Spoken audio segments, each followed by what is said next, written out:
বলো, চুল ফিরাও। হ্যাঁ, বইয়া বইয়া কেবল চুল ফিরাও।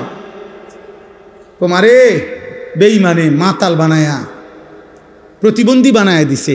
তুমি এইখানে, এখন এখানে যদি আমি একটা ছেলেরে দাঁড় করাই, কোনো এক মানুষ যদি এখানে দাঁড়াইয়া হে যদি তার বাম হাতটা এরকম করে, মনে করো 5 মিনিট যদি এরকম করে, বাকিরা কি বলবে? মা পাগল, এটা এরকম করে কা, বলবে কি না? তো তুমি কে চুলের এরকম করো? তুমি যে একটু পরপর চুলের এমন করো, তো তুমি পাগল না ছাগল? হ্যাঁ, তুমি মাতাল না? তুমি প্রতিবন্ধী না? তো ভালো ডাক্তার দেখাও না কেন? বলো না আব্বা, এটা ফ্যাশন কিভাবে হয়? এটা ফ্যাশন হইতে পারে কিভাবে? একজন সুস্থ ছেলে বলো যে এটা ফ্যাশন হইতে পারে? এত বড় ফালতু কাজ ফ্যাশন হয় কিভাবে?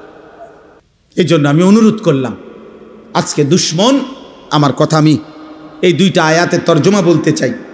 এটা হলো মূলত বাস্তবতা। এটা বাস্তবতা। এটা আজকে বেঈমান তোমাদের কাছে এই বড় মোবাইলগুলা তুলে দিয়া সমস্ত কিশোর বয়সী যুবক তোমাদেরকে নেশাগ্রস্ত বানায়, মাসহুর, জাদুগ্রস্ত করে দিছে।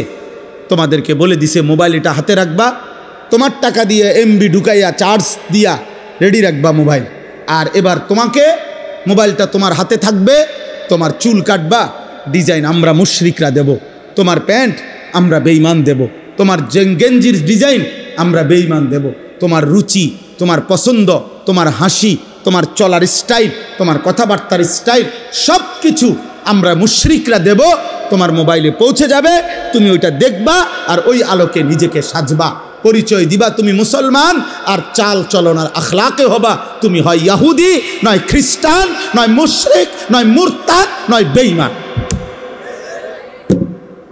হায় হায়, কাপুরুষ মুসলমান এত কাপুরুষ হয় না রে বাপ। তুই মুসলমান যুবক হিসাবে কলঙ্ক। তোর মতো কাপুরুষ মুসলিম যুবক না হলে ভালো ছিল, যার রক্তে ইমান জাগে না, কলিজায় যার ইমান জাগে না।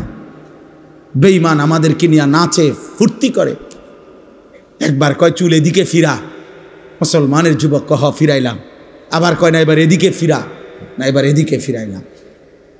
আহা, এ তো কাপুরুষের পরিচয়, এ তো আত্মমর্যাদাহীন পুরুষের পরিচয়।